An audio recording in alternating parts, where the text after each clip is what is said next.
that Sincere was going to dominate, but he's down 0-1. Yeah, but I mean, you know, his opponent even announced it in a big video prior to that. He wanted to go in aggressive, and that's exactly what he did. Very dominant showing, so I'm very interested to see how Chimse is going to bring this one back. Yes, we've got at least a couple more games to show you. We'll get to them before very much longer.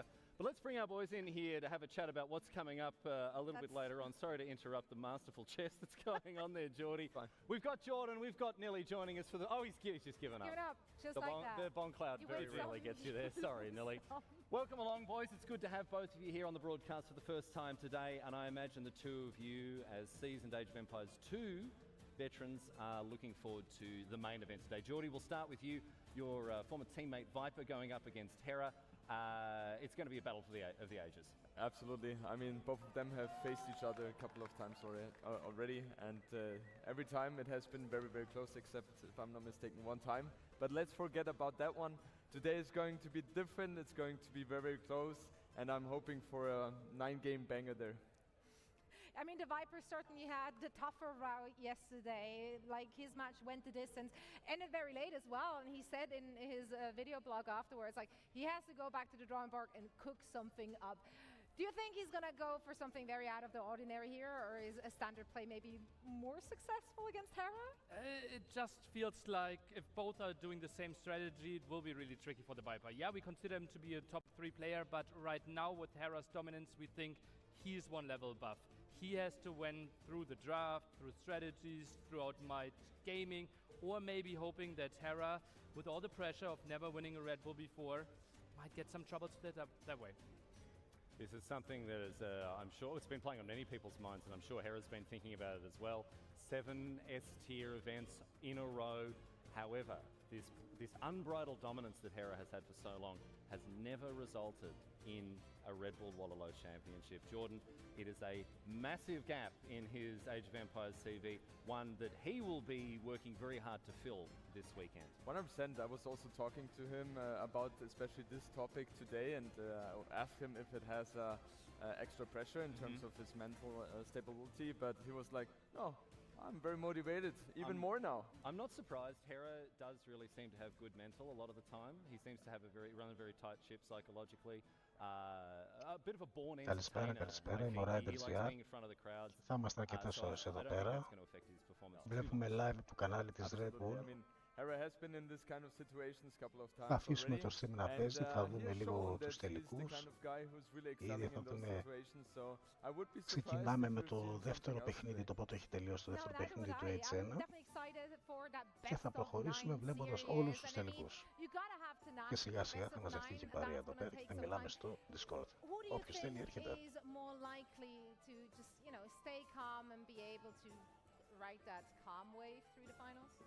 One of the biggest weaknesses of the Viper in the past was, even when he was the very best, to always perform his very best and put himself in the best spot.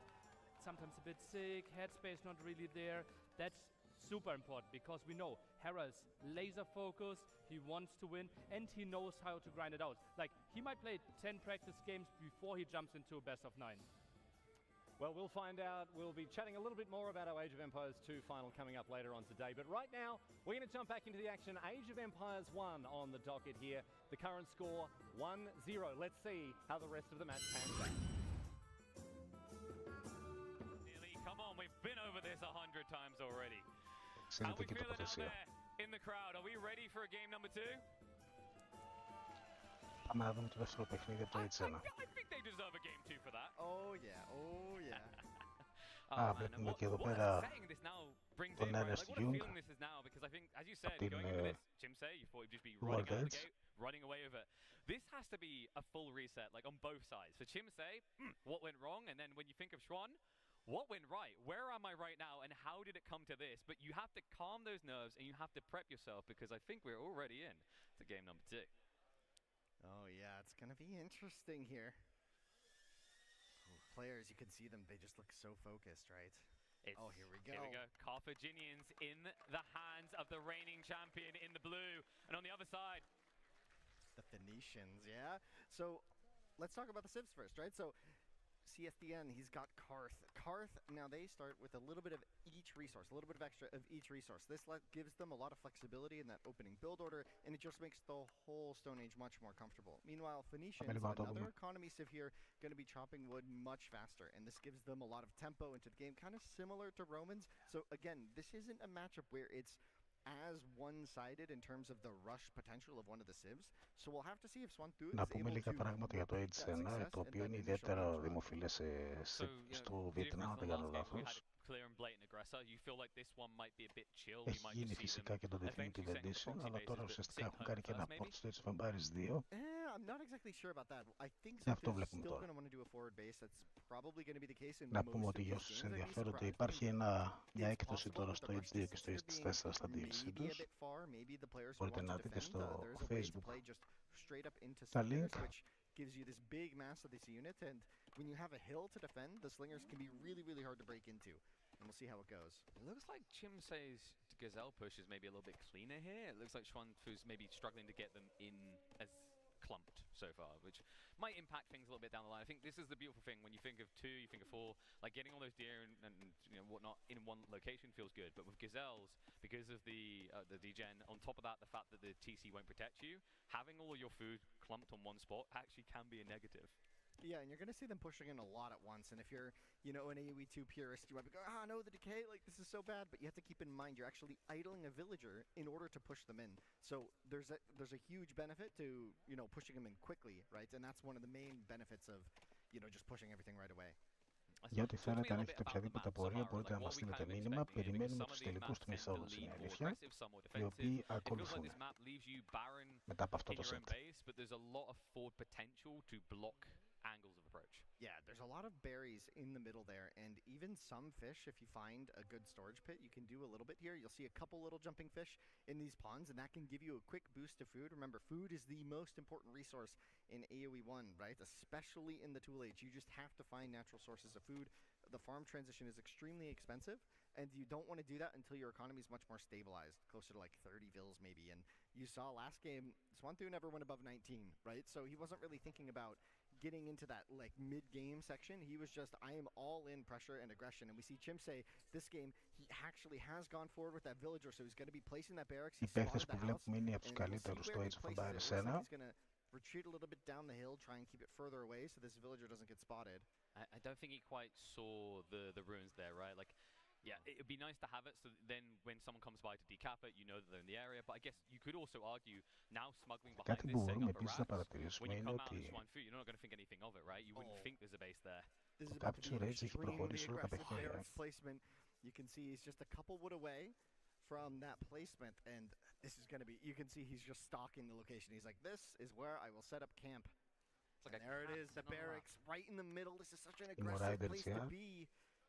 Είμαστε το H4 η ελληνική κοινότητα για τα Age of Empires και Mythos και σήμερα θα δούμε τα RedBull Wololo. Ευχαριστούμε. You kind of want to build them in walls, right? So what Swantu's done is pretty effective at creating a little barrier, and this can be good for running villagers around. This can be good for, you know, setting up some buildings later, and we see the defensive barracks from Swantu. So you can see this time around, he's opting for that defensive approach. Interestingly enough, wait, oh man, yeah, just he doesn't want him to have that food in case, you know, the rush goes south. I think it revealed he was there, right? Like, so far, I don't think Xuanfu has seen him, so maybe a little bit of an early warning, but here we go. The first Axeman is out, working his way across. The Rax is already up, and we've got a follow-up of another house in the area, so plenty of population to work with here. And we'll have to see what kind of pressure can Chimsei put in. What kind of delay can he force out Xuan on this opening? Well, it's really interesting here. Axeman coming in the first upgrade. He's got 300 food in the bank, so really anything is an option. You want to get that armor on these Axemen really quickly. It gives you 2 armor. Περιμένουμε λοιπόν τους τελικούς του Mythology. Βλέπουμε το δεύτερο παιχνίδι από το Age of Empires 1, από το Return to Rome, το expansion, το οποίο είναι μέσα στο HD. He's outnumbered here, but he was trying to delay the revelation on the back archery range. Unfortunately, was not able to stop that from happening. So CSDN is fully aware of what is going to be coming next here. The first bowman coming out, he shifts away, and it is going to be a double archery range. Meanwhile, Chimsei already adding in his own. Yeah, we're going to have a very similar style here, but this time Chimsei, the aggressor, and the bowman. You know, it's interesting here because Zwantu's actually gotten away with something rather interesting, is he didn't really lose any villagers, right? And he also didn't invest in action here. I jinxed him. It's going to be the first blood drawn by looks at the villager, not able to get away. Down it goes, and έχει πολλές διαφορές στο 1 από το 2 και στα κτίρια που μαζεύουν τα resources και φυσικά στις μονάδες. Θέλω να δούμε λίγο παλιούς παπάδες να κάνουν convert, θέλω να δούμε λίγο άμαξες, ελπίζω να καταφέρουμε να τα δούμε, να μας χαρίσουν αυτά μοναδικά στιγμιότυπα. Yeah, one of the big advantages here could be that Chimse could invest in villages. Eine μεγάλη βραδιά σας θέλω εδώ. Once again, just capping off at 19 vills and not building any more, just all in aggression here. The berries, these villagers are quite exposed, but the bowman there should be able to help hold this, and we do see the stonewall technology coming in, so Zwantu wants to try and be the defender here. The axeman going to dive under the bowman have gotten the armor upgrade, and back they go, one slinger in the mix. Beautiful split as well, love that. Just actually sends the boys in to cause anarchy while he debates the bowman away. So forces a bit more idle time, finds a bit of a desirable trade in the end as we're going to see some villagers getting killed. Yeah, and the market going to be critical here. It does allow you to do some resource exchange, although it's quite expensive. But Chimse coming back in, the bowman from Zwantu walking the wrong way. He's going to be able to start sniping them down. Drops one of the villagers. The other shift out of range just in time. But that wall is still not safe. It's still not complete. And we have to keep in mind that Xuanfu doesn't have access to much food elsewhere on the map if he's pushed out of this corner. Yeah, and you'll see the slingers here are going to be taking a lot of damage from these bowmen. They have bonus damage against the bowmen, and they have a lot of range armor. Very similar to the skirmisher in Age of Empires 2. And we have a full-on fight here. Αν προσέξετε την αγγλική μετάφραση, φέρει και τους παραλληλισμούς το 2. Και στο 1 και στο 2 υπάρχει το τριπλό, το τρίγωνο που λέει ότι τα τόξα κερδίζουν το πεζικό κερδίζει τα άλογα, τα άλογα κερδίζουν τα τόξα. Ωραίο micro. Ο κόκκινος έχει θέματα βέβαια. If he retreats from this area, he's unlikely to get more units. Yeah, CSDN can just go left and he's going to do that. There's a wall there, several villagers just completely exposed. They're going to have to run. Shift out the other side. Good thing they didn't complete it after all, but that's now a vacate of the farm area. The backside, he gets that final wall up just in the nick of time. So able to dodge death there, but the second wave is already building. Yeah, the damage is dealt though. The villagers are idle. This time CSDN with the 4-villager lead. The vills on the berries just sneaking back. Really dancing with the vision there. Even pulling an elephant. This elephant going to give a lot of food and much needed economy. It says one through here. Back up against the wall. I mean, this is the type of situation where, like, you're trying to claw your way out of this is incredibly difficult. With so many troops at the disposal of CSDN, he doesn't need to just focus on these big fights. He can continue to idle out that eco, and that has a compounding effect. He's going to find the eco on the north side, catches them trying to build up the storage pits. He's going to be pinned in the corner, but should be able to take a villager or two with him, and the reinforcing wave will mean that CSDN is going nowhere. Yeah, but Zwantu, he's on the run once again with the economy, so 2 big migrations have occurred, and this one doesn't look like it's going to have a happy ending. Oh boy. Chasing on both sides. I mean, δεν μπορεί να στερνίσει πουθενά ο κόκκινος. It almost feels like there's just nothing to play for here, and that should be it. GG gets called. We even it up. CSDN, the reigning champ, able to take game 2. Yeah, back on the board. We have a series here, folks. It's warming up. It's what I want. I mean, you know, if you know how I am. If I could have it my way, every single grand finals would go the maximum distance, and I still have the feeling we're going there. That was dominant on one side in the first game, and we just saw Chimse is no slouch. He hasn't been sitting at home eating popcorn, just watching movies all day. He's been hard in the practice. Yeah, I know. And you know, an interesting note, I love to see it just because it's a big difference, but when these players are να πούμε ότι η σειρά, κοιτάξτε μέρος, κοιτάξτε μέρος. Και έχουμε δικά μας παιδιά εκεί πέρα, είναι ο Σταράτας, είναι ο Θέμης φυσικά, είναι και άλλα παιδιά, μας έχουν στείλει υλικό. That's the thing, like for a lot of us, when we see one, we're like, oh yes, you mean yes, right? What would that mean in that situation? Να πούμε ότι σήμερα θα έχει ο 1 τον τελικό, του Retold τον τελικό και του 2 τον τελικό. Χθες έγινε του 4, τον είδατε. Δυστυχώς, αν θυμάμαι καλά, δεν έχει 3.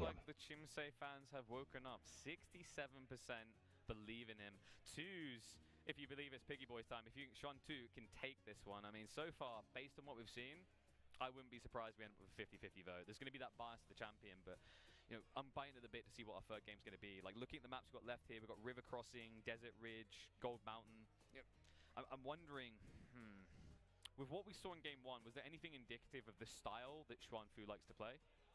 I mean, he might try to do something aggressive, right? But all these maps are very similar in style. These are all going to be very heavy aggressive maps. Interesting Civ draft as well remaining for him. Palmy can be quite awkward to play in certain situations, but also super potent. Όποιος έχει πάει σε κάστρα στην Ισπανία, είχα την τύχη να πάω. Είναι φανταστικά.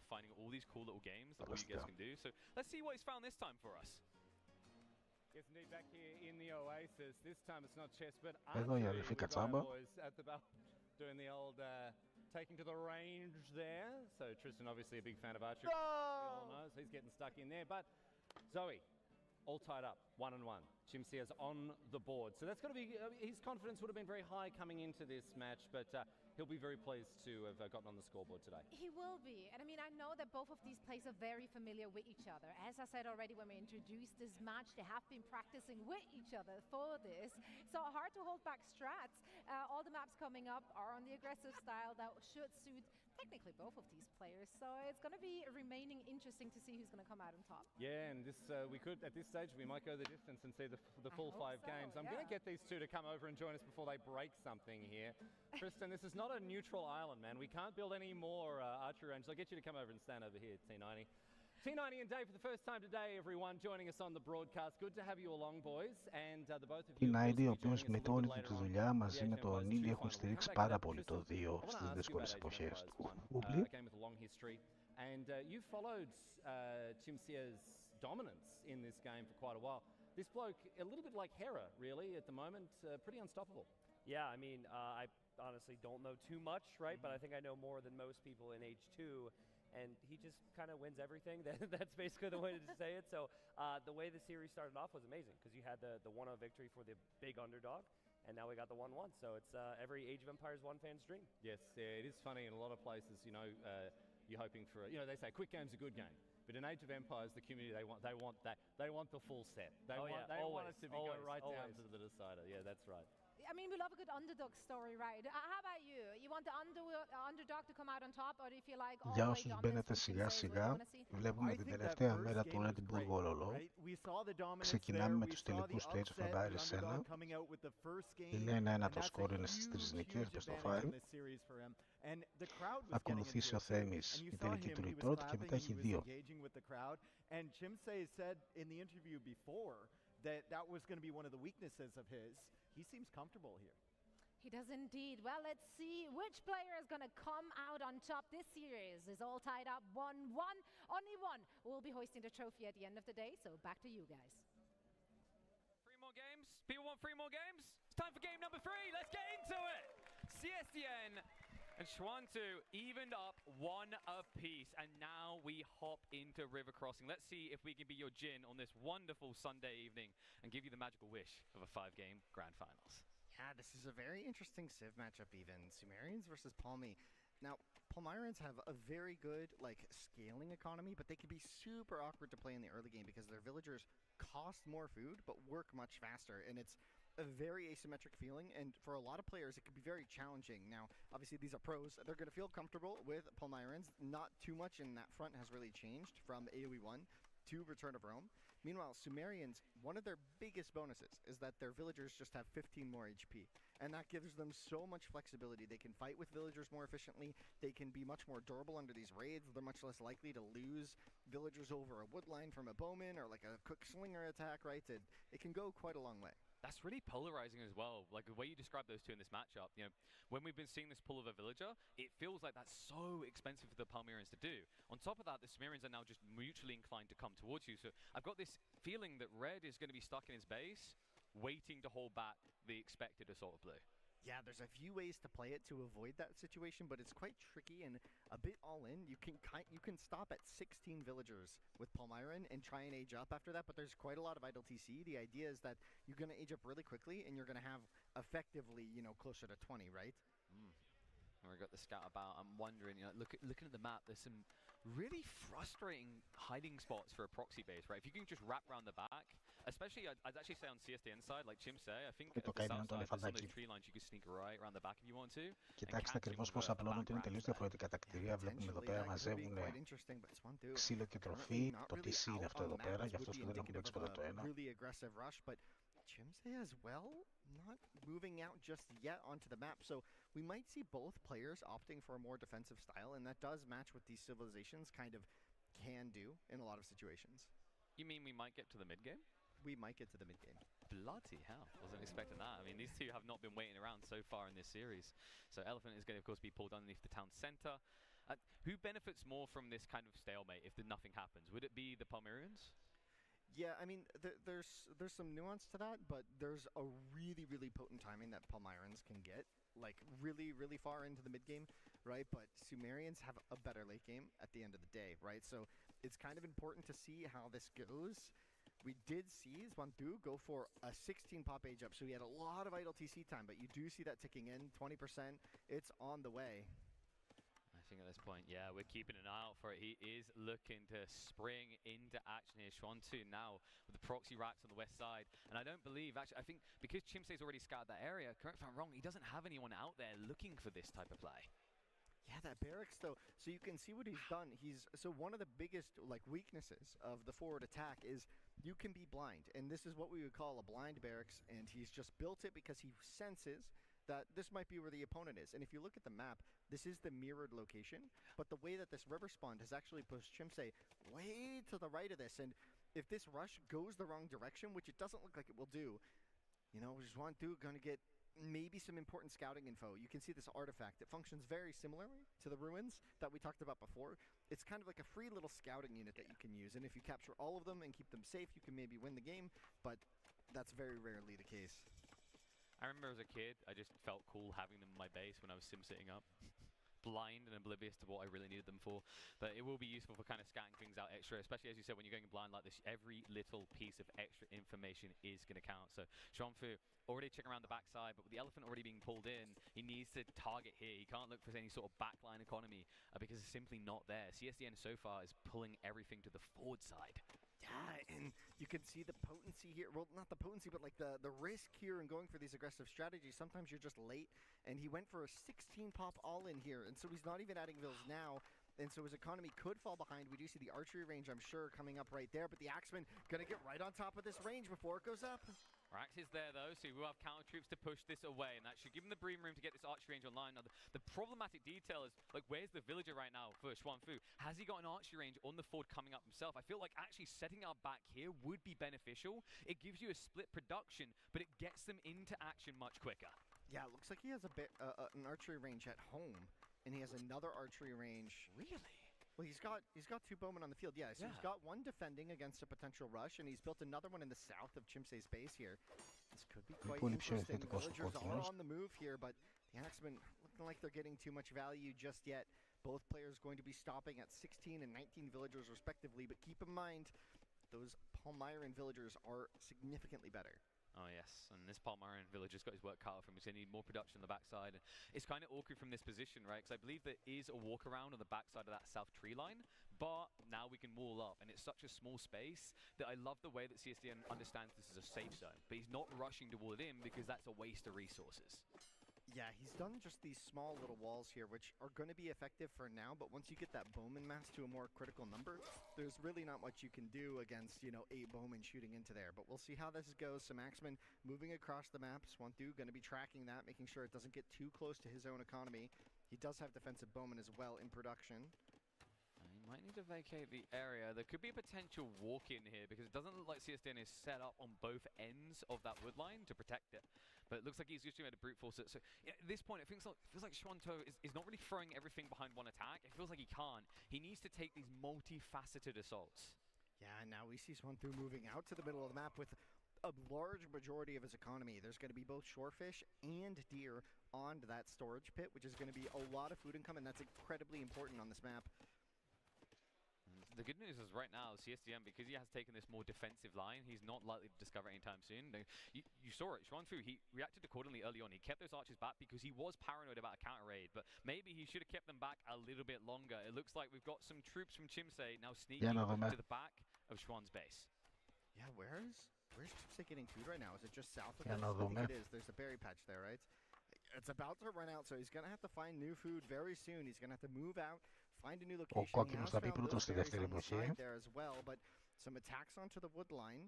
Again, it's not going to be the most devastating here. The Sumerian health on those vills is going to help quite a bit. Only one vill going down, and the reaction there was honestly quite late from Chimsei. I think this spawn's a bit brutal for Schwan too, though, right? Like when you think about all these tree lines and the food spawning on the back, very easily wallable. So trying to lean into archers, what you want to do, harder simply becomes three snipes onto each. Ναι μωρέ, έβαλα να δείχνουμε όλη την ημέρα. Το 2 πότε ξεκινάει τελικώς? Μετά το Mythology. Okay. Οπότε θα αφήσω ανοιχτό και θα το δούμε και αυτό. Έγινε. Άρα ανοίξω το stream τότε. Έγινε, ωραίος. Να κάνετε κι εσείς αυτό που κάνει ο Κώστας, ανοίξτε το stream να πάρουμε κανένα αριθμό παραπάνω.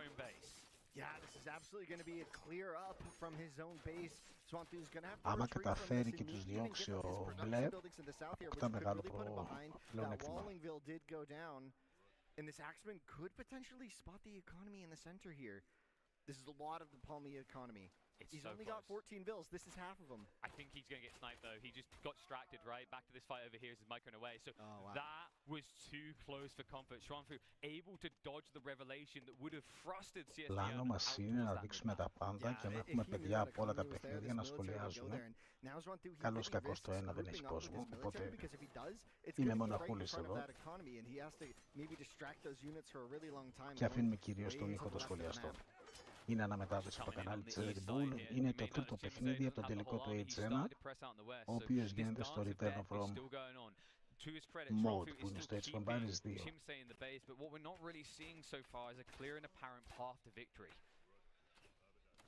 Looks like he's going to be able to clear up, or at least make sure that no units get produced here on the south side.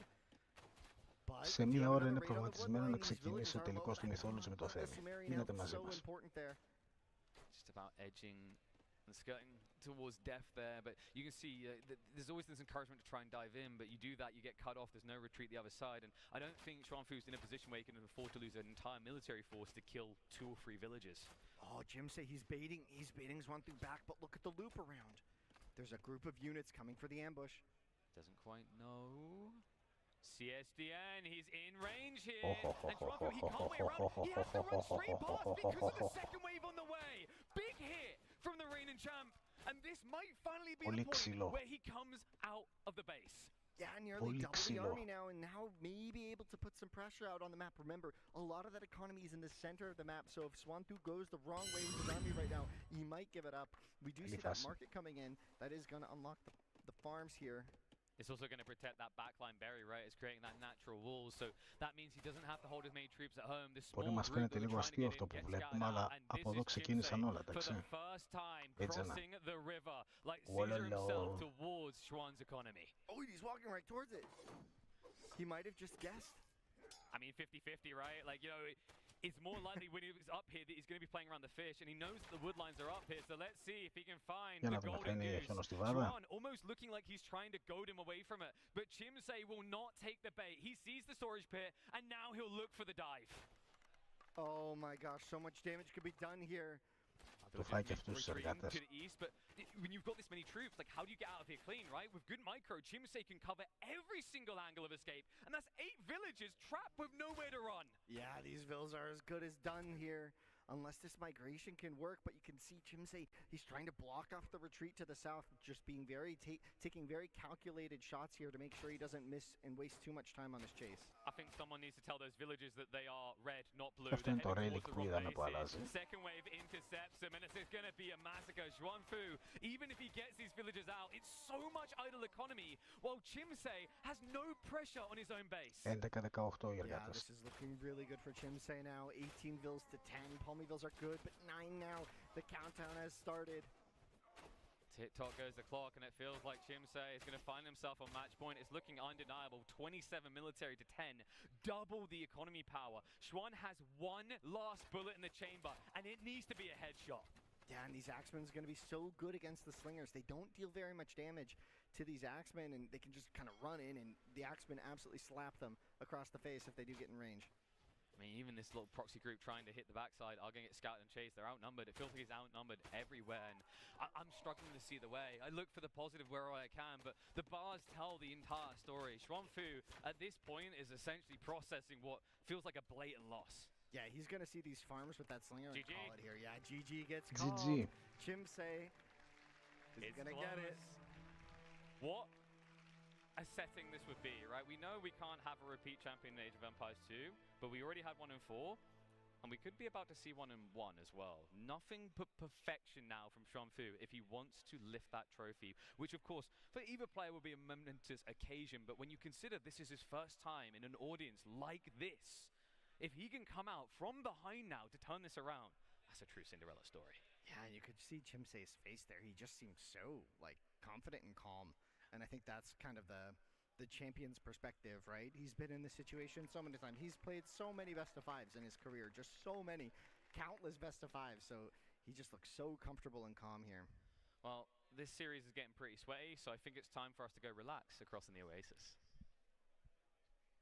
Yes, back in the Oasis, I've found a familiar face to have a quick chat with here. It's local hero and fan favourite Tatso. Welcome along, Tatso. Thank you so much. Good to have you along. Also good to have, of course, a contingent of monks here, giving us the really the reason the tournament is called what it is, an iconic unit here. And exactly. We'll see if they manage to convert us by the end of this interview. But Tatso, I want to talk to you. Obviously, not the result you were hoping for personally. Βλέπουμε εδώ και τους κληρικούς που πίναν Red Bull, έπιναν φτερά, έπιναν Red Bull και φεύγανε τους Vikings. Εδώ τους κυνηγούσαν. Ευχαριστούμε. Γιατί μόνο ένα καλό Red Bull μπορεί να σε διώξει μακριά από το Viking. Παρακαλούμε τον donation από την εταιρεία να γυρίσει στα κεντρικά. Ευχαριστούμε. Do you have a favourite one way or the other? I guess you're happy either way. Wololo. Hera lacking a RedBull Wololo title for him. What would it mean for all of you to have one like this? Yeah, for sure. Like Hera has been dominating the last 2 years. Ευχαριστούμε για το subscribe. He hasn't won yet. So he's probably really motivated, and also he has probably more pressure. Εντάξει, σε περιμένω για το Mythology. Κανονίστε. Any one of them to win, but probably for the scene, it will be better if Viper wins. Okay, well, we'll see how it goes. But I want to ask how you're feeling about just the castle generally, and especially in your home country of Spain. We've been showing off this part of the country in pretty spectacular style. How has it been for you as a local boy here this weekend? I'm speechless. Like when I was walking to the States, I had chills. I didn't know what to do. Too many people cheering. I think the crowd is doing an amazing job as well, and they are enjoying the tournament. Yeah, people chanting your name. It really was such a heroic moment for you here as well. And we've got our Oasis here where people are chilling out. Have you had a go on the archery? Have you played a bit of chess? Yeah, we can do it. How did you go? Have you played chess? Oh yeah, we played against T90. And how did that go? I imagine pretty T90 well. doesn't know how to play, so I choose the right opponent. Αυτό αν μιλάνε για το σκάκι, για την εικόνα που σηκώσαμε και στο Facebook σήμερα, λίγο νωρίτερα. Και όντως μοιάζει πάρα πολύ όλα τα μια ταρτίες, αλλά ειδικά τα Age of Empires, το σκάκι. Πρέπει να προβλέπεις, πρέπει να ετοιμάζεσαι. I was catching here and there because I have played Age of Empires 1. Δώστε μου ένα λεπτάκι να κάνω ένα καφεδάκι και έρχομαι. It's really fun. It's really fun. Did you play Age of Empires 1 as well when you were younger? I didn't play that much, but when Return of Rome was released, I played a little bit, and I enjoyed it a lot. Yeah, well, I'm enjoying watching this game as well. So we're going to get back to it, my friends. The casters are standing by up in our casting area. So thanks so much, Tata, for joining us. And it's back up to KP and Winston Waffles. Told everyone where Tattoo is. They're going to be lining up for signatures, photos, the whole kit and caboodle. Big shout out to one of the hearts of Age of Empires 2. I mean, they have so many hearts that I think they're a Time Lord at this stage. I mean, you know, you think about all the names, the iconic names they've built up over the years. And I'm thinking of Age of Empires 1, especially with the Vietnamese crowd. How magical it must feel to be part of this legacy from RedBull. Yeah, I know there's a lot of pride, right, in kind of like their culture and their community that they have. They love sharing that with the world. That's happened on every big international tournament. It's a huge sense, and I got to be honest, Tata's being a little bit like a bit humble there, as maybe humble as Margugu would say, right? Tata is actually an excellent AoE 1 player. In AoE 1 DE, he actually won a tournament. I think people don't know that. With the Roman? No, in AoE 1 DE. Yeah. Oh, DE? Really? Yeah, no, he won. I didn't know that either. That's incredible. Straight up won a tournament. I mean, that guy's that's cool. a lot of these guys are just magical. They go into any game. Like, I mean, Doubt's another one that comes to mind. Obviously, we didn't get to see him playing on LAN, but I was talking to him behind the scenes, and I reckon if he came back and played AoE4 full time, I could see him easily back in like the top 20. Like, he's got that talent. He's crafty in his style, and these guys are as well. And they're crafty with their banners. Talk to me a little bit about this, because we've all got like, our animals, right? I've got a bird. I've got a pigeon. It's kind of obvious, kill a pigeon. But there's some meaning behind the banners for these two players, right? Yeah, well, Chimsei Dinong means sparrow in the sun, and you can see that very, very eloquently like demonstrated there on Chimsei's banner. It looks really, really nice there. I love the golden glow behind it. It looks really cool. Now, please tell me Xuan just really liked pigs. I guess so, maybe. Well, let's see if the piggy's gonna squeal or if he's about to be a wild hog. Game number 4. CSDN, match point, looking to make it back-to-back Wololo Championship. Has Xuan got something to say about it? Yeah, we'll see here. So Macedonians, one of their main advantages is that their units get more line of sight. And as you've seen in these games, line of sight is one of the most important things. You see how much that villager sees? It's +2. This is incredibly important for positioning a rush. You saw what Chimsei did 2 games ago, right? He had that villager kind of scouting out those houses, but if he goes 1 tile too close, the house sees you back. Here, you just have a huge advantage at like, oh, I can see the house, you can see the enemy villagers and just sort of stalk them. We'll see if he's able to put that to use here, but this is also a map where the rush distance is really, really high. So you're going to have to get your barracks in a really good position and hope that it works out. Do you try to push these Zebra in, or do you just now go out and gather from them? Because obviously, for Xuan, he's got an easy shove in. But I just noticed CSDNs are so close to the edge of the map, it's really awkward to try and get behind them to push them towards the TC. Yeah, he will do. I mean, it's something that happens quite a lot. You have to push with a Vil every time you play the game, right? Every single Stone Age, right? So it's just default behavior, and you get used to it. You know, it's never comfortable when it's exactly against the wall like that, but I mean, Chimsei's a pro, right? I think, you know what I think it is? I think the Zebras have started to learn and evolve. They're like, you can't get us back to the town center if we just wait next to the wall. That's an interesting zebra icon, yeah. Wait. Is that Tata? Kind of. like, honestly, a little bit. Like, a little. I kind of see it. We got him in the grand finals, man. He's here, too. Tata's always in our hearts. Oh, my God. His elephant friend. Oh, no. He's everywhere. Yeah. So, elephant's pulled in as well. Talk to me a bit about Desert Ridge, because you were saying when we look at the map pool, it kind of feels like a lot of these are going to have maybe a similar playstyle. There isn't these ones that necessarily lean you harder into the mid-game or late game, but there are those maps in the wider pool. Well, it's a very defensive map. You're able to hold, like, really, really comfortably. If you're able to get kind of this full wall off, which is there is a possibility of it, and you kind of look at Chimsei's base, and it almost looks doable here.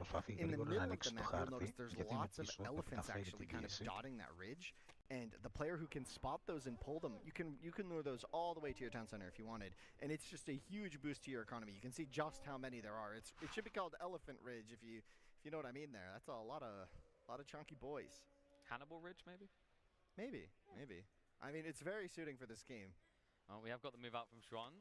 Looks like he's going to have to circle around the east side. But as you mentioned, it's so defendable for CSDN. It feels like Xuan actually has to get very close with his base positioning. And the beautiful thing here, that scouting vision advantage should mean he's able to dodge the villager as long as it's not right next to the tree line. Yeah, like one of the most important things is knowing where the pressure is actually coming from. That can give you a huge advantage. And he's so close. Just barely going to miss him. Everybody whisper. Like ships in the night, they don't see each other here. Alligators getting involved with the mischief. But Xuan, he doesn't see react. The forward This is really important here now. If you spot the enemy's villager forward, you can push it back, and now it's going to be really hard for Xuandu to actually build a barracks in this location. And we even have the crocodile involved. He's like, oh, where'd my friends go? Like, CSDN's villager just runs back and gives him a fit. Yeah, thanks for helping me out, yeah. And he's already prepped, this is beautiful, because he's already prepped houses on the west side just in case it's like this double option gambit that you might occasionally see. It's like a bit of a wild card, it's very expensive, but it can pay off. But now it's all full focus on the south side, on a very defendable location for Chimsei. So, Xuan, with this in mind, do you now go for the all-in still, or do you just fall back with some sort of macro-focused game? What? Wait, he's not reacting at all. He's busy with something. Maybe he just gave up the Vil, left for dead. But that's crazy. They're just going to give it up to Yamato like that. He finally reacts towards the end, so Chimsei shouldn't be able to get this kill. It just feels like unnecessary damage, but it's almost like... Okay, hear me out. I'm going to go deep in the big brain. What if this was intentional, because now Chimsei's like, oh, he's clearly going for another proxy base. Why didn't he react? And Schwann's just sitting at home doing nothing. You see the barracks going up defensively, and both players going to be playing defense here. Now this could actually favor Yam a bit. Yamato. Όπως είπαμε στην αρχή, είναι μακριά η βάση μία από την άλλη, δεν βοηθάει τώρα. Οπότε θα κλειστούν. Να δούμε αν θα πάμε σε late game. Hold map control going into the mid game. Please, Crocodile. This whole time, it's just one more tap and he's dead.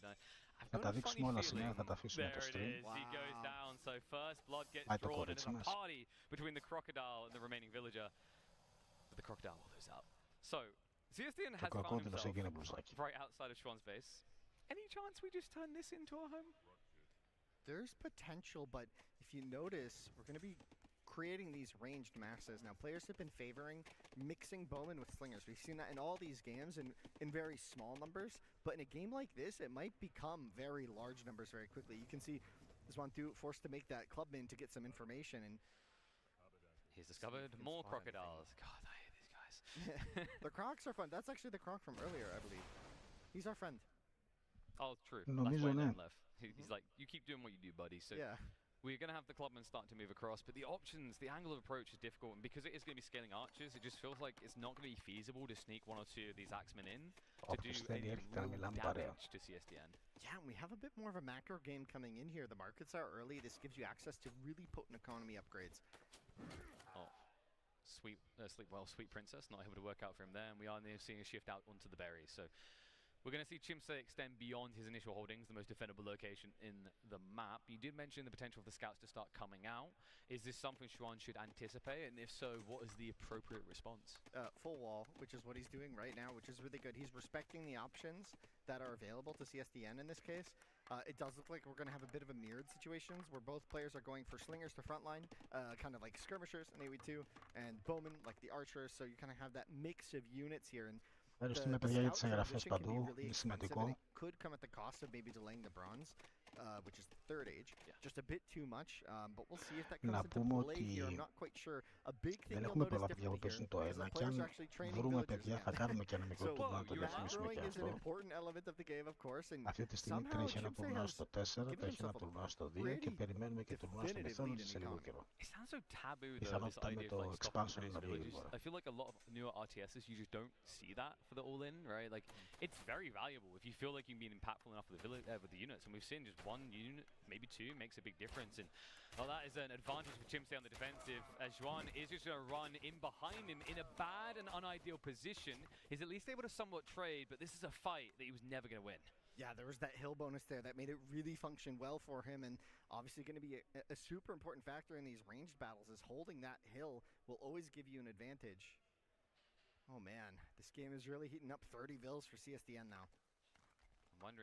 Λέω ότι αν βρούμε παιδιά τα οποία παίζουν το 1, θα κάνουμε και στο 1 κάποιο τουρνουά, θα το ήθελα να το δούμε και αυτό.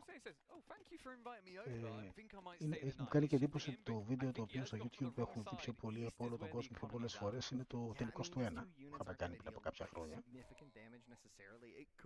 Αυτή τη στιγμή τρέχει ένα τουρνουά στο 4, τρέχει ένα τουρνουά στο 2 team και περιμένουμε να ξεκινήσουμε και ένα στο Mythology.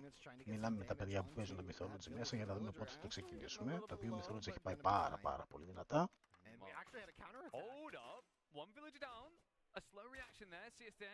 Ευχαριστούμε όλα τα παιδιά με οποιοδήποτε τρόπο βοηθούν την κοινότητα. Τρέχει και ένα donation τώρα μέχρι το τέλος του χρόνου για να συμπληρώσουμε κάποια πάγια έξοδα από εκεί και πέρα και μόνο συμμετοχή σας φτάνει. Reinforcements from the back in the north. Another villager dying as they are essentially frontlining in the situation. He will stop the aggression. The micro's not there. But even another Vill. He does push it back. Look at that eco situation now. Two between them. We talked about CSDM feeling like he's very confident, very cozy. But the crazy part is it feels like there's just not enough layering to the base yet, right? And we also have to keep in mind, when you look at the spawns of food and resources, having these woodlines so close seems good until you realize it shoves all the food, gold, anything you need further away. Yeah, and that's where we're going to see the safety of the farm transition, which we are getting here. We got a game on our hands, everybody. Look at this. All right, is it too much to ask for age 4? Iron Age is probably not going to be the most relevant thing this game, but I could, if this stalls out, I could see us going to bronze pretty shortly. In fact, like Zwantu, is he potentially even saving Ισχύει up? και αυτό. Το 99% των παικτών που παίζουν Age of Empires 1 είναι στο Βιετνάμ. Είναι κυριολεκτικά το 99%. Είναι το νούμερο 1 e-sport στη χώρα. Απίστευτο. Μια ολόκληρη χώρα παίζει Age 1. There's a hole in the wall there. There's just a gap for his own units to go through, and there's nothing there to defend. Just a few slingers, and we're going to immediately see that hole filled. Cuts the reinforcements, but check this. Chimsei is still going in on the south side. He understands from this position there's no good trade if he has to send everything home. He needs a counter-offensive, and he should be able to find this tree line. The question is, how quick is the reaction of Xuanfu going to be? Yeah, if Zwantu's able to move quickly enough, he does have the wood line on the left to move to. Meanwhile, he looks like he has a few more units here, but there is a hill for CSDN to hold. The fight, will it be there? Πρέπει να το πάρει ο Μακεδόνας στο παιχνίδι, αλλιώς τελειώσαμε. Hangs around the low ground and realizes the mistake he's made, so shifts away from this. Meanwhile, pressure is coming into his base as the villagers are getting picked, and he's even split to watch for any reinforcing wave of slingers to cut them down one by one. Yeah, a really interesting note here is that the slingers actually cost stone, so you don't think that it's a resource you really care about in a full land military if you're coming from other games, but Βλέπουμε και τα relic που έχω και βοηθά την κατάσταση. really add up in these games, and you can see the pressure onto the stone could cut Zwantu off.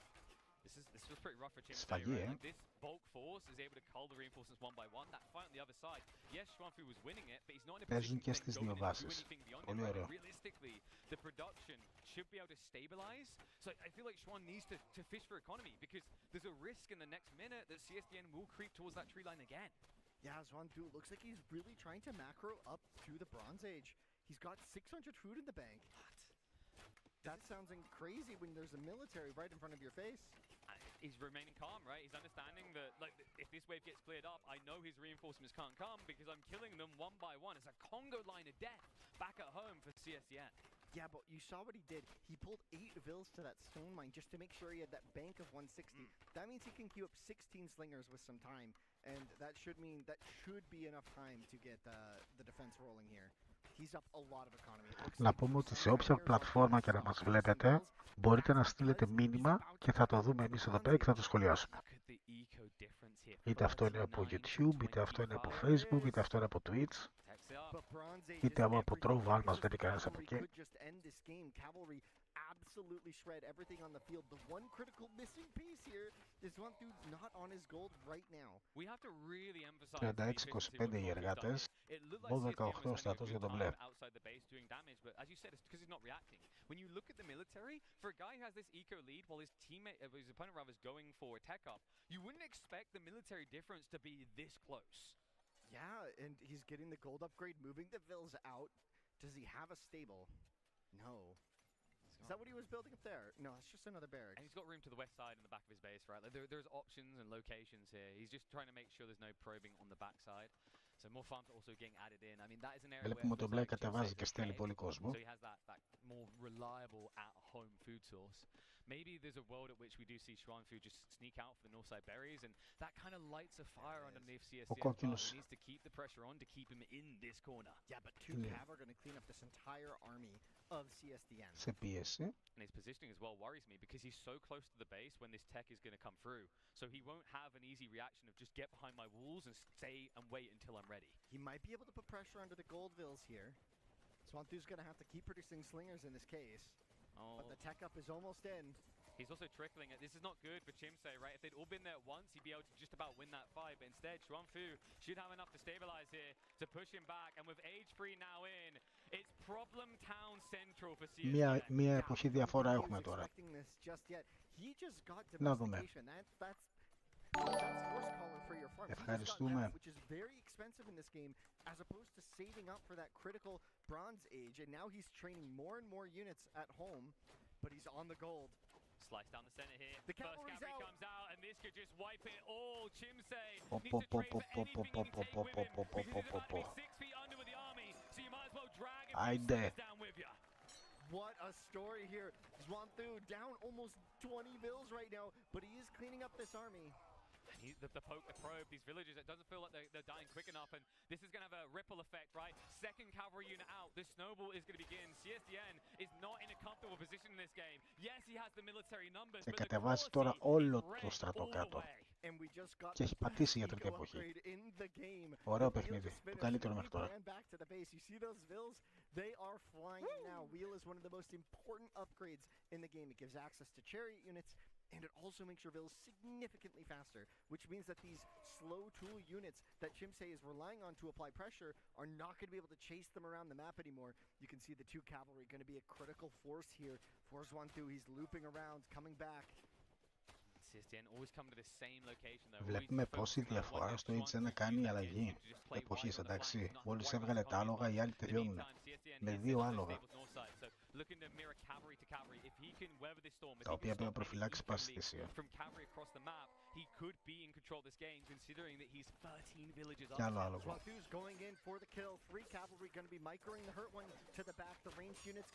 Άδειξε το ένα άλογο μακριά, γύρισαν προς τα εκεί οι σλίκες και οι τοξότες, ήρθαν τα 2 από πίσω.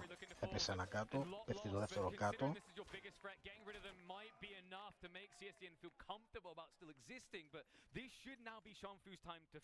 Και κοιτάξτε τα νούμερα πως άλλαξε το στρατό. Κοιτάξτε τα νούμερα πως άλλαξε το στρατό. Yeah, and the Bronze Age is going to come in though, but we have to keep something clear in our minds.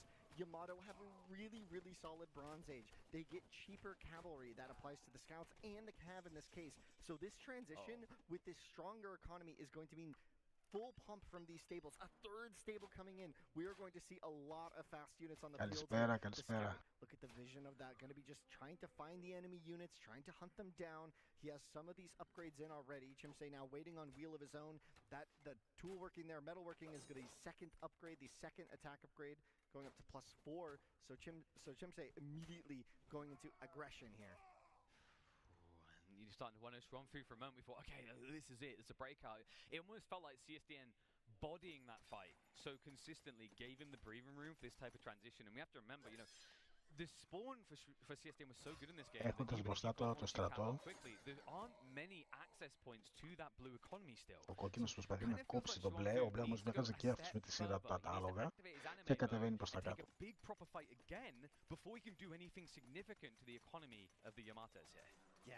Τώρα στους εργάτες είναι πολύ πιο πάνω ο μπλε.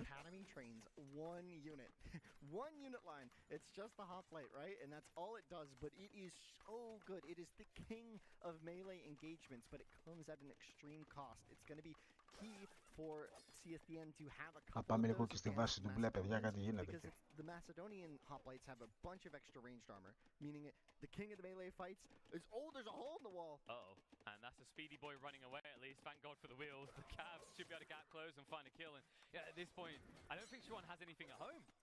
Right? His whole army moved up because he's looking for a counter-offensive. Όχι ρε φίλε, από μια τρύπα. Those two Cav are getting in as well, I think. Oh no. Όχι ρε φίλε. Όχι ρε φίλε, σημειά. Πώς έχετε τις τρύπες, παιδιά. Yeah, this is going to be a really painful moment here, and we even see the government center for CSDN has been built. The macro god is on his way to booming on multiple town centers. Meanwhile, the raids coming in on every single corner. The farmers everywhere going down.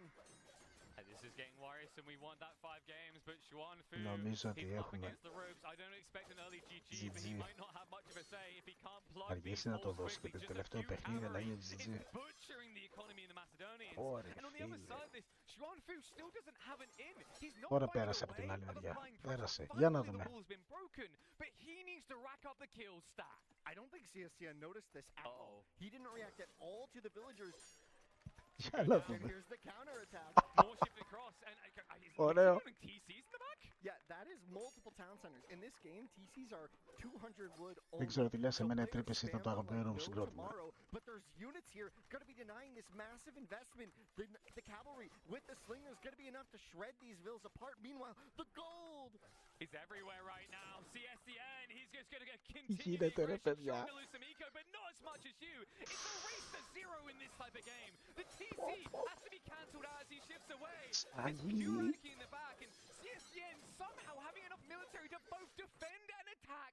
And Xuan Fu looks all but dead in this game. Yeah, you can just see the cavalry numbers. There's 12 cavalry on the field compared to 2. That is the value of having that bigger economy and the cheaper cavalry. Ακριβώς αυτό που λένε. Καλή οικονομία δίνει 12 άλογα έναντι 2. Πάει ο κόκκινος, σφαγή. Άντε να ξεκινήσουν πιο νωρίς τα παιδιά.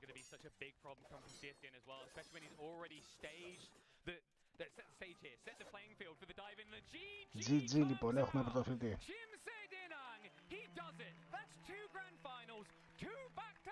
Δύο στα δύο. Incredible work from Chensei there. Going to be securing his second title in RedBull Wololo history. Oh, look at him go. Giving a fist bump to his teammate. Well played series. That final game, fireworks. Για την τρύπα του λέει τώρα σίγουρα. I mean, these two, they played phenomenally. Yes, Chimsei, he lives up to the expectation here. He doesn't crack under the pressure. But can we just give a big round of applause to both of these guys? Because Juan especially, coming on this stage for the first time, taking that first game, never giving up, never surrendering, looking like... Ωραία. Η επόμενη τελική λοιπόν είναι Age of Mythology, παιδιά. Η επόμενη τελική είναι TheMista από τις αίρες απέναντι στο RecoN. Just early aggression. But then in this final game, we really got into that Bronze Age. We got to see what AoE1 is all about, and you can just see the fireworks on display in Chimsei. What a masterclass. That hole in the wall in the south side of Zwantu's base has to be so devastating because he was honestly in a good position. He was breaking into Chimsei's base on the other side. He had pressure on the map. He had earlier techs into these very important upgrades. Oh, I think the beauty of it as well is, and this felt consistent throughout the series in a way, is maybe not game one. Game one was like, oh, I need to defend. But outside that, it felt like both players were trying to find their own route to success, right? We talk about this idea, and I always treat it as almost like a catchphrase from this point. Proactivity over reactivity. We saw that there. We saw how they were trying to go full gung-ho. We saw how aggressive Age of Empires 1 can be. We saw how entertaining it could be. We were worried just about Clubman is not going to go beyond Age 1 potentially. They delivered an incredible performance, and it's time to hear from the second RedBull Wololo champion here in El Reinado. Your Age of Empires 1 champion is on the stage right now. Για να δούμε τι θα μας πει το παλικάρι. He is indeed. We're here to celebrate our champion, so please everyone, make some noise for Chimsei, who remains on top. The trophy is all yours. Map 1, but a scratch in his formidable armor. And he gets to bring that RedBull Wololo El Reinado trophy back home. Ladies and gentlemen, your Age of Empire 1 champion, Killer Pig and Winston Waffles, back to you. Ευχαριστούμε, Φώτη. Thank you, Zoe. What an incredible moment. And what an incredible trophy, right? Like, I don't know if you've seen them up close. I thought they were sandstone at first. That's wood. Yeah, incredible craftsmanship there, right? It's artisanship, woodworking. Made locally. Incredible stuff. I just listed 3 of the wood upgrades in AoE1. You're cheeky like that. That's me. I mean, you live and breathe it, you did for years. And I mean, what an incredible moment as well. You know, I think it's tough for a game as old as Age of Empires 1 to look this exciting. But I think a lot of people here are probably like, maybe I just need to try Rome again. I need to install the DLC. I need to give it another go because that was incredible to watch. I hope so. Look at the smile on Chimsei there. He looks so happy. Yeah, give it up. Και εγώ θα ήμουν τόσο χαρούμενος. Μπράβο στο παλικάρι. Είναι 6,5 ώρα, προγραμματισμένη όσο τελικός είναι για τις 7. Δεν ξέρω μήπως ξεκινήσω λίγο νωρίτερα.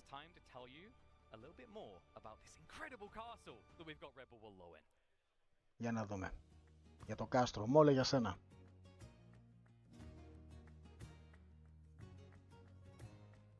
The history of Castillo Almodovar goes back a lot further than you might think, not just to the medieval era, but all the way back to late antiquity.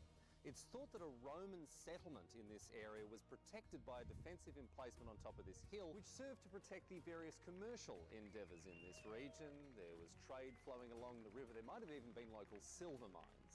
As we move into the medieval era, this area, like the rest of the Iberian Peninsula almost, came under the control of Arab Muslims as a part of an area called Andalusia. Και κούτρα πήγαινε έλα στην Ισπανία και χαλαρά. Bigger and better fortress on top of this hillside, and they called it Almodovar, which then became in time Almodovar, as it's called today in modern Spanish. This explains the strong Islamic influence in the art and architecture, not just of this castle, but of the region more broadly. But of course, it wouldn't stay under Muslim control forever. Over the years, this castle has been renovated and restored, but it's more recently in the 20th century that saw Castillo Almodóvar get its biggest facelift. Restored from little more than a crumbling ruin at the beginning of the 20th century, today Castillo Almodóvar is a representation of the might, the splendour and the grandeur of medieval architecture, and is a very fitting host for this unfold this weekend.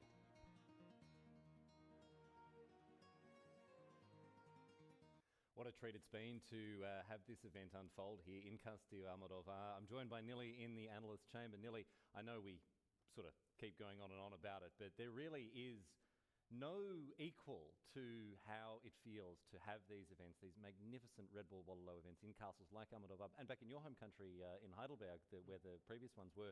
The atmosphere here is unlike anything else I've ever come across in my career. Yeah, it's absolutely unbelievable. And I called it the greatest stage we ever had in Age of Empires history, right? It's just, the crowd is going wild, like also this small area where we have all those hundreds and hundreds of people. It feels like a stadium almost, and then those great walls, the scenery, like the view outside. It's just the perfect location. It is, and also from a historical standpoint, there's something oddly philosophical about us sitting in this castle built for war, playing these war games. You know, there's something about that. It's a nice little you know, a meeting of the new and the old coming together in this way. So I do hope people around the world have enjoyed the broadcast half as much as we've enjoyed putting it on for you all. And I tell you what, Nili, the party don't stop, because we're moving on to something I've been looking forward to personally, the Age of Mythology Retold Grand Final. This is what's coming up next in our broadcast. We're going to see RecoN facing off against TheMista. Nili, this is not the first time we've seen these two blokes on stage at a RedBull Wololo event, although last time they weren't playing Age of Mythology. They were playing Age of Mythology very successfully. RecoN and Mista, good friends from the early days of Age of Mythology, transitioned to Age of Empires 4, extremely successful there. Να πούμε τα παιδιά είναι και πολύ καλοί φίλοι. The grand finals. Yes, indeed, where he fell one short, of course, to Marine Lord, who picked up the trophy again last night. So TheMista with another chance now to be crowned a RedBull Wololo champion. Looking forward to seeing both these players in action. We'll talk a little bit more about them later on. But we want to know from you around the world, wherever you are. Do let us know your thoughts on which player is your favourite. I believe in chat people can indicate which player they'll be barracking for as the final unfolds. I'm certainly looking forward to this, and also looking forward to just seeing this game on the biggest stage in its newest form. I remember many, many years ago, I went into an electronics store, and I don't know if you remember back in the day, they used to have those like CDs. There were CDs, yes, but they had those demo machines that were set up, right?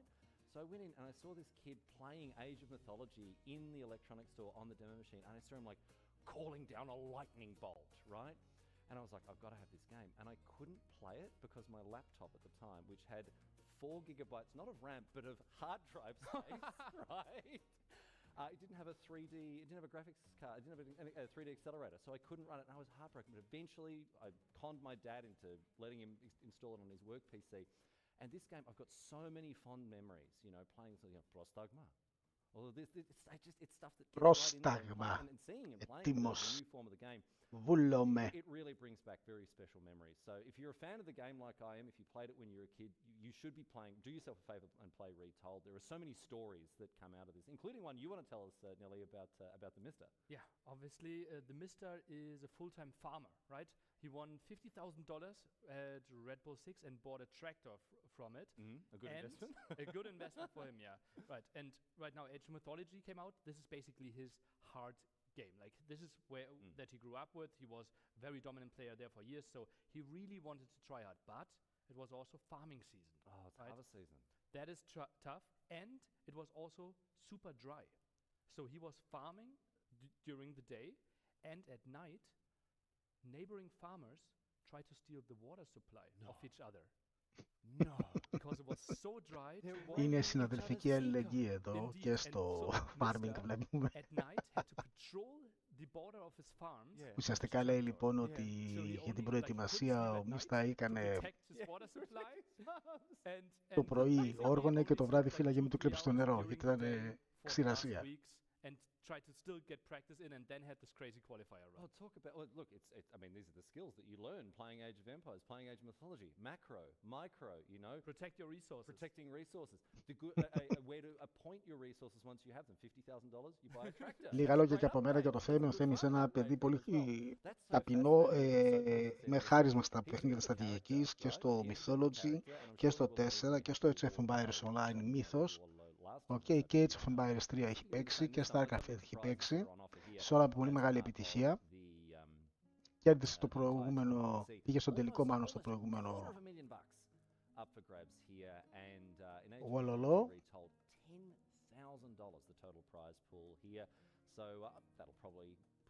Πήρε το τρακτέρ και μας είπαν και την ιστορία εδώ πέρα. Πάμε Έλληνες, δεν θα πεις τίποτα. Εδώ βλέπουμε τα βραβεία που έχουν, 30.000 στο 1, 150 στο 2, 50 στο 4 και 10 στο Retold. Βλέπουμε το 3 λείπει δυστυχώς. Όπως και το online λείπει, που για μένα είναι φανταστικό παιχνίδι, αλλά αυτό είναι προσωπική. Θα δούμε τελικό RecoN, ναι, είναι η μέρα τελικών σήμερα. Είδαμε τελικό του 1, θα δούμε τελικό του Mythology και μετά θα δούμε τελικό του 2. Χθες είδαμε το 4. This is going to be a fantastic spectacle. It's going to be very enjoyable to get stuck into Age of Mythology, a game that I'm sure many people share very fond memories with. So, without further ado, we can head over back down to the casting area where we've got Killer Pigeon and Winston Waffles waiting in the wings once again to walk us through our next grand final. Με τρελαίνει πώς λέτε πρόσταγμα ρε φίλε. Σιγά σιγά σιγά όλα θα γίνουν επαξί. Σιγά. Τα σημάδια είναι καλά, να δούμε. Όλα θα εξαρτηθούν από το πώς θα κινηθούν από εδώ και πέρα. Η αρχή ήταν καλή για το Mythology. Άμα είναι επιτυχημένα τα expansion θα έχει πάρα πολύ καλό player base, γύρω στα 10.000 plus άτομα, οπότε θα ανέβει και όλο το κομμάτι αυτό. Είμαι ο RiderGR, είμαστε το H for Greeks εδώ από τα κεντρικά της Θεσσαλονίκης. Σας περιμένουμε στο Discord να σχολιάσουμε τον τελικό του TheMista με το RecoN και το Mythology. Την ελληνική παρουσία και σε αυτό το RedBull Wololo. Πάμε γερά.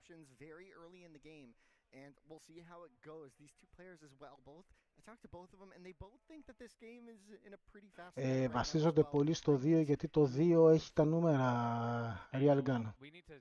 Το 2 έχει τα νούμερα. Αυτό είναι το περίεργο. Πάμε να δούμε λίγο πώς ήρθαν εδώ πέρα τα παιδιά. We divided them into two, and on the sides, you feel a bit brutal about it. There's so many iconic names from Age of Empires 4, from 2, from myths, historical roots, but only 2 can make it here. And both of them, funnily enough, having that route back to the old school Age of games. Yeah, and these two players have quite the history, right? I mean, TheMista honestly needs no introduction, especially if you've been watching RedBull in the past. You might remember him being a grand finalist just 2 years ago in Heidelberg. So wait, there's like a pattern here. So we've had back-to-back grand final winner for 4, back-to-back grand final winner for 1, back-to-back grand finalist for Myth. I don't think we haven't got that this time around for 2, but we've got familiar faces. Αυτό δεν είναι αστείο, παιδιά. Εγώ θα το ερμηνεύσω κι αλλιώς αυτό. Ότι δεν είναι καλό που είναι οι ίδιοι. Αυτό σημαίνει το player base μένει το ίδιο. Πρέπει να αναπτυχθεί το player base. Αυτό θα είναι το πρόβλημα του παιχνιδιού και του franchise στο μέλλον. Αν δεν αλλάξει κάτι. Σας περιμένω, παιδιά. Ελάτε Discord. Πάμε. RecoN εδώ. And I love the fact that Mr. has kind of helped meld that. Like they, in the run-up to the qualifiers, were religiously scrimming each other. Yeah, it's quite funny actually. They were the main practice partners for the qualifier. They played together basically every day. At every chance that they could, they were playing against each other, and we saw that come to fruition, right? They both qualified. It worked great, and now RecoN is talking about it. He's like, well, is it that good? I mean, and then on the other side, Mr., you know, last time he went and bought a tractor, I think he said this time he'll buy like a new part for his tractor or something. He's humbled himself a bit, but this guy is... Look at that smile. Natos. He's so lovable, man. Like, you're a fan of him, I'm a fan of him. Anyone who's ever met this guy, it's like, I would say this guy is like the Tato. Look at that wink. Oh, too. Yeah, he's giving everybody a little something there. That's because he knows he's fit and able the most gamers, because this guy spends half the year in a field wheats, crops, all of it, and then comes in and dominates in any scene he's a part of. Yeah, it was so funny. I was asking both the players, like, what's your prep been like since the qualifiers? And he was like, oh, I had to spray my cotton fields. I had to till the cornfields. I was like, okay. But what about mythology? And he was like, oh, I played too. Don't worry. I got plenty of games in. Well, he theory crafts it, right? He like sits on his tractor actually thinking about what he wants to do, which I love this idea that sometimes grinding non-stop isn't the way. Taking a breather, taking your time, reflecting, evolving is how you reach your best form. But I think it's about time that we see who's on form here. I think we're about ready to get underway with the draft, and this is going to be a hot one, a heavily contested one as well, considering some of the similarities between the two. Yeah, these players share very similar mindsets. That is due to that. Να βλέπουμε και το βραβείο. Also, they've been playing a lot. Εδώ μάλλον είναι το map draft. There are some things here that are going to be a consensus. Other things, when I was talking to these players, they do have some differences of opinions. You know, one of the main things I'm looking for is, does Mista draft Zeus? That is just his favorite god. It is not the strongest at this time, but it is just good. Karlauger going to be the first map ban. And, you know, it's interesting you mentioned Zeus because actually, at the current time, it's one of the worst performing civs we're going to have in the game. So, yeah, Karlauger coming out, it's going to be Mediterranean ban on the other side. And probably our most pure form of map that you actually have in the myth pool available here. Yeah, I mean, it is certainly a water map. You have to play for that center, and sometimes it can be tricky in a draft situation to make sure you have the right tools to play water. So I can kind of understand RecoN trying to eliminate that potential there. Megalopolis coming out as well, a potential site for something like Set. We've seen that Set is very powerful, but he's a situational type of god. He doesn't just thrive. It's not like in AoE4 we had the HRE, right? Or you have that OP civ. And I think that's something I like. While there are a few civs that maybe feel a bit slightly overtuned at the moment, a lot of them have their place.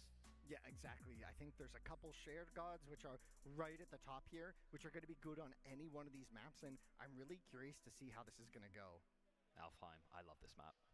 And you know what, Alfheim, I believe that had two, if I'm not mistaken, of the best games of the qualifiers. Funnily enough, both of them from Mista. You had the one where he played as Freer, and then you had the other one where he played Alfheim και Blue Lagoon, Μεγαλόπολης και Mirage. Ναι, ναι, ναι. Έχουν κάνει φανταστική δουλειά. Είναι απίστευτη εμπειρία. Εδώ είναι απίστευτο που το βλέπουμε εμείς από εδώ. Φαντάσου να είναι κάποιοι εκεί να το βλέπουν. Πολύ περισσότερο τα παιδιά που παίζουν εκεί πέρα. Είναι απίστευτη εμπειρία. Oh yeah, Mista's banner. It's actually it's a little sad. So you know, get your tissues out. He back in 2013, it was on the same day that the Mista actually got a dog named Zeus, and then he. Να σε γελάσω τώρα, δεν το μπορώ να ανοίξω κι άλλο browser. Δεν έχουμε δεύτερη οθόνη, οπότε δεν μπορώ να το παίξω έτσι, αλλά το πάνα πριν λίγο.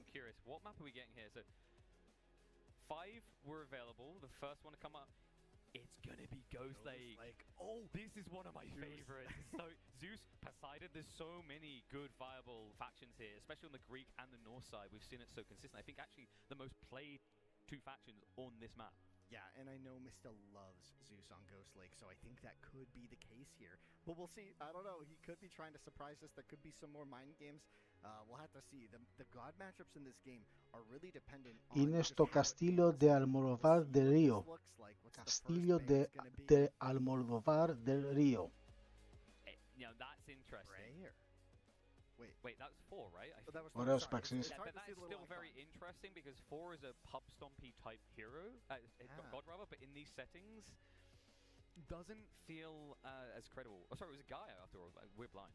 No, it changed. There we go. No, we were right. Yeah, no, sorry, it's very small. I was like, Gaia doesn't have a ginger beard. Yeah, now that maybe we should wait. So yeah, banning out Thor. Wow, that leaves Loki. That leaves Loki, which I think is actually the most threatening god from the Norse pantheon here. Yeah, and also Freyr, which Mista is a fan of. And it's interesting. I don't think that Mista thinks Thor is that good. And wait, he gets the Isis. RecoN left Isis open. Μόλι φαντάζομαι αυτά μόνο τα γράφεις και δεν τα λες δυνατά. Εκτός αν είσαι μόνος. Which is also wild to me because Zeus is, at least on the ladder, the worst performing god we have, I believe. It's second last out of all the gods, which is wild to think about because you go back 2 or 3 weeks, some people might call it the game at launch and all they saw was Zeus opening up with a few mythological rushes going into his opening of Minotaurs and Hoplite follow-up to just end the game in about 15 minutes max. Yeah, and while Zeus can be seen as weak in certain times, I think it's still really, really good, right? You have the Centaur spam is still very, very strong ceasefire, such a good god power, and then you follow it up with... Περιμένουμε και τα παιδιά του Mythology να μας δώσουν μια καλύτερη ανάλυση εδώ πέρα για τους χάρτες και για τους θεούς. Βλέπουμε Loki, Poseidona, Isis, Dia, Set και να δούμε ποιος είναι ο τρίτος.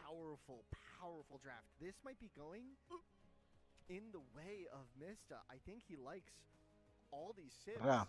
Get me a sick bowl because that third pick doesn't inspire confidence from RecoN. So for those that haven't been following the meta, Ra has been a bit of a tricky one.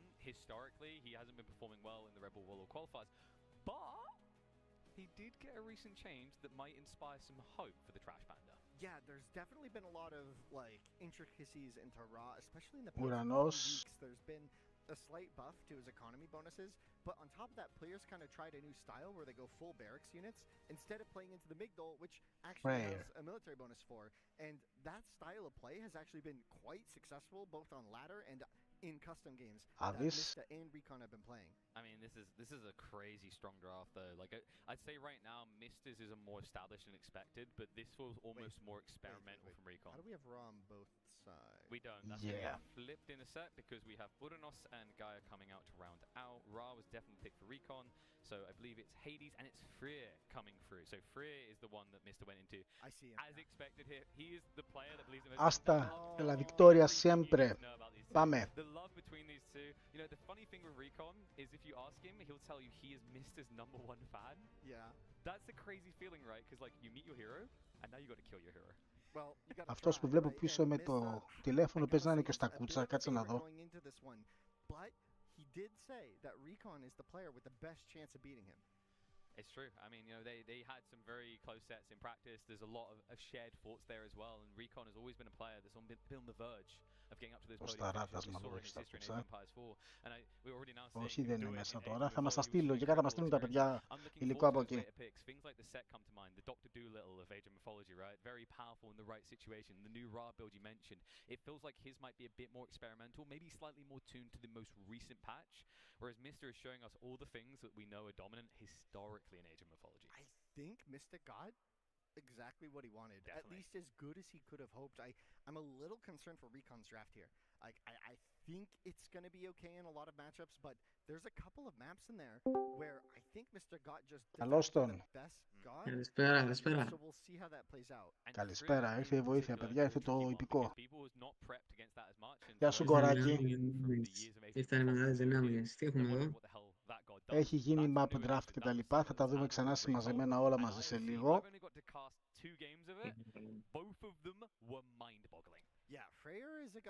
Προφανώς θα ξεκινήσουν ακριβώς 7, το ότι τέλειωσε νωρίτερα το ένα δεν είχε κάποια επίπτωση στο πρόγραμμα από ό,τι βλέπω.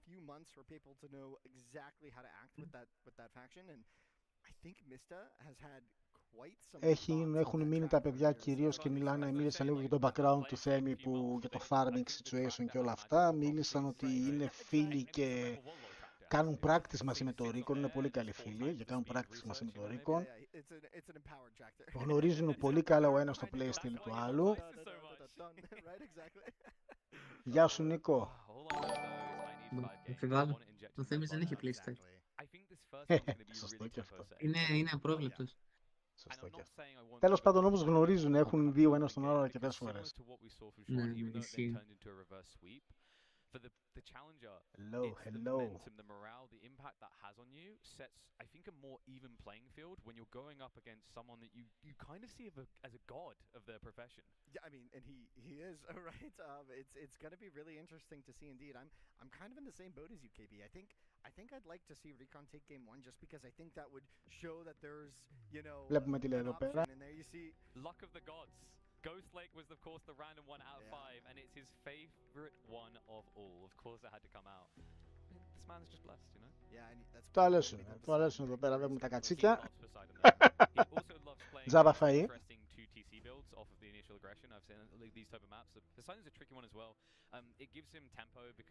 Είμαστε λοιπόν σε αναμετάδοση του καναλιού της RedBull. Βλέπουμε από την Ισπανία, από το κάστρο of Almodóvar.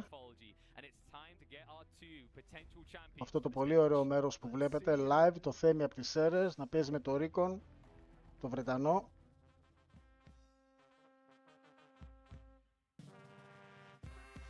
Και εδώ είναι η μπάντα του Δήμου.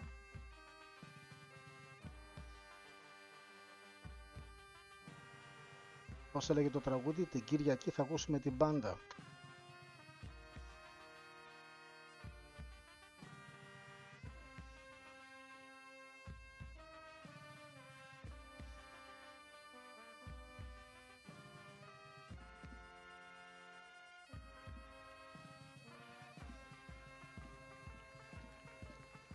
Κοίτα. Κοίτα, προσπαθεί να με γελάσει. Έχει κοκκινήσει ο μαλάκας. Το χωριό του RecoN δεν το ξέρουμε επαξί. Πάμε. Εγώ περίμενα παραπάνω κόσμο στο κανάλι, δεν έρχεται. Εγώ θα δώσω ακόμη μια φορά το link του Discord, σας περιμένουμε. Ελάτε να κάνουμε λίγο χαμό. Για ελάτε. Ρε, σήμερα έχει μπάλα. Σε μένα το λες? Γενικά το λέω. Καλώς τον. Καλησπέρα, γιατί τον φέρατε εδώ? Να και ο Παξής. Ναι, πίτσι είναι ο Θέμης, ο Μίστα. Ο Μίστα, παίζει ο Μίστα εδώ πέρα, Έλληνας. Φίλος του Εντνάτος, εδώ με τα γένια. Φίλος του Edge for Greeks. Υποστηρικτής μεγάλος κοινότητας. Αυτός με το τρελό Μάρι, έτσι. Στην μπρίζα. Κοίτα, είδα που παίζουν και τα drums και η ιστορία. Ρε τους τρελούς, τι έχουν οργανώσει. Παιδιά, θα ήθελα να πάω μια φορά. Κι εγώ. Θα ήθελα να πάω μια φορά. Πάμε γερά. Το φαβορί είναι ο Θέμης, εντάξει, αλλά πρέπει να το αποδείξει κιόλας. Να είναι σε καλή μέρα.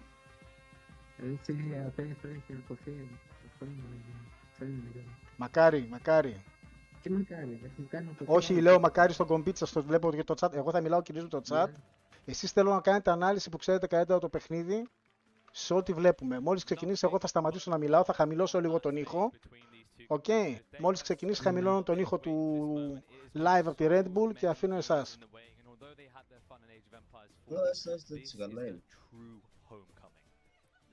Ας μας πούν τα παιδιά λίγο πώς ακουγόμαστε. Θέλω να χαμηλώσουμε το φυσικό ήχο από το κανάλι της RedBull ή όχι? Για πείτε λίγο. Πριν μιλούσα και πιο σιγά, τώρα μιλάω κανονικά. Καλά είναι, λέει ο RealGun. And was like, wait, we need to make some adjustments. He had the production crew working quite hard trying to get everything set up just right for him. They had a custom. Ωραία, ευχαριστούμε όλοι, αλλά πάμε. Εμείς θα βλέπουμε εδώ αυτές τις ωραίες κάρτες που είναι τελευταίο trend που βλέπουμε τα τελευταία χρόνια. Το standard είναι, φίλε. Τώρα έχουν μάθει όλοι. Πριν έλεγα καθόταν πάνω στο τρακτέρ και σκεφτόταν στρατηγικές άγωγες. Ναι. Yeah, you know, and I've actually talked to him about this because it's quite like it's a unique approach. But it's a very interesting kind of like, you know, this aura or presence that he has, and everyone just says, "Hey, you're just this grand strategy." Μετά έχει και δύο, Crazy ideas, right? And he always waves them off. He's like, "Actually, my strategies aren't that crazy. I'm just doing what's right." He sees the game in a Ναι, χαίρον αντί ο Viper. Άλλο κλασικό ματσαπ. Έλεγα πριν σε κάποιο σχόλιο μου ότι είναι άσχημο. Λέγανε αυτοί εδώ έχουμε δεύτερη φορά πάει ο στον τελικό, δεύτερη φορά champion κτλ. Εγώ λέω ότι αυτό είναι άσχημο. Αυτό δείχνει έλλειψη player base νέου. Για μένα είναι πολύ ανησυχητικό για το franchise αυτό. Πρέπει να αλλάξει. Στα Wololo έχει ένα doubt και ένα τάτο. Δεν τα έχει πάρει μόνο ο Viper και ο Hero. Αλλά τα υπόλοιπα τουρνουά είναι εντάξει μεταξύ του Hero και του Viper. Εκεί που θέλω, πάμε ρε Θέμη, μπράβο ρε Σπυρονόα, πάμε. Εκεί που θέλω να καταλήξω είναι ότι ανακυκλώνονται τα ίδια άτομα, δεν βλέπουμε εύκολα άτομα νέα να μπαίνουν. Είναι μια κουβέντα που είχαμε και με τα παιδιά του 4 από χθες στο Discord, να μπαίνουν στο Discord. Έλα, ησυχία να ακούσουμε. Μάλλον έχει παίξει 30 χρόνια. I consider RecoN like a really close friend of mine. We have been playing games together for like a decade. So meeting RecoN in the finals is like I'm on top of a mountain with my friend. No matter who wins, we're both winners. Ωραίος. so close Ωραίος. that when Mr. recently got married, RecoN was there, right? That's the Ναι, bond ναι, ήταν these στο γάμο. people have. That's the bond that so many of these Age of Empires communities have with each other, a tight-knit community. And you know what? I've got a feeling there's going to be more idolization and even more love because we also got a chance to hear about what RecoN thought of. Ήχος τι, δεν ακούς καλά, Ghost, για πες. Δεν άκουσες το θέμη, δεν ακούστηκε. This is the first Age of Mythology Retold tournament and it's super awesome to be here competing against the Mr. again. Me and the Το RecoN μου θυμίζει λίγο το Σπυρονό, η αλήθεια είναι. Έχουν μια ομοιότητα. Time's flown by and since then I've been to his wedding and been practice partners for a long time. I've been having a slightly hard time preparing for the finals since Mr. was my practice partner and as soon as we both qualified we stopped playing each other. I'm confident my strategies are really good. The only problem is Mr. knows all of them, so I'll have to switch things up a little bit. But at the same time, I know all of his. Hopefully I can get my revenge this time after the last one. Λοιπόν, ουσιαστικά αυτό που είπε, να κάνω λίγο μια μεταφορά γιατί ο Ghost Wolf είπε ότι δεν άκουσε. Είπανε τα ίδια πράγματα λίγο πολύ. Είπανε ότι είναι φίλοι από παλιά, είναι practice partners από πολύ παλιά και χαρακτηριστικά ο Θέμης είπε ότι είναι το να είμαι εδώ πέρα στον τελικό με το RecoN είναι σαν να είμαι στην κορυφή του ψηλότερου βουνού με τον κολλητό μου. Άρα όποιος και να το κερδίζει δεν έχει σημασία, έχουμε φτάσει και οι δύο στην κορυφή. Ήταν κάτι πολύ ωραίο. Τώρα θα χαμηλώσουμε τον φυσικό ήχο, να ακούμε κυρίως τα παιδιά. Αν τα παιδιά δούμε ότι δεν θέλουν να συμμετέχουν τόσο πολύ στο σκαλισμό, θα ανοίξουμε το φυσικό ήχο. Ανάλογα, θα δούμε πώς θα πάει. But something that I can see where it's come from is when they follow the same path, Mr. arrives at the conclusion a bit quicker. So this idea of branching off in a different direction. Αν θυμάμαι καλά, παιδιά, διορθώστε με στους προκριματικούς, ο Θέμης τελείωσε πρώτος και αίτητος, χωρίς να χάσει παιχνίδι, σωστά? Θυμάμαι καλά. Ναι, αίτητος ο Θέμης. Πρώτος και αίτητος, ούτε game δεν έχασε σε όλη τη σειρά των προκριματικών.